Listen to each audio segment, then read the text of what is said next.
বাংলা দুনিয়ায় সকলকে স্বাগত। দেশের দক্ষিণ পূর্ব উপকূলে নিম্নচাপের সৃষ্টি হয়েছে এবং তারই মধ্যে নিম্নচাপের ঘন মেঘের মধ্যে ঠান্ডা আসার আলো একটা দেখা যাচ্ছে উত্তরের সমতলেও। গতকাল সমতলের মধ্যে দেশের সবথেকে শীতলতম স্থান ছিল মধ্যপ্রদেশের ম্যান্ডেলা।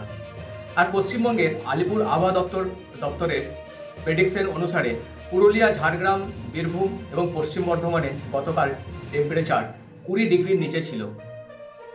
সমতলে বাংলার শীতলতম স্থান ছিল পুরুলিয়া, যার টেম্পারেচার ছিল 16 ডিগ্রি।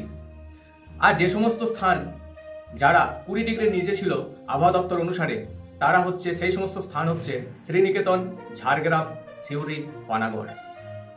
আর গোটা বাংলার মধ্যে গতকাল শীতলতম স্থান ছিল দার্জিলিং, টেম্পারেচার ছিল 10 ডিগ্রি। কিছুদিন আগেও দেখা যাচ্ছে নভেম্বরে কাঠফাটা রোদ।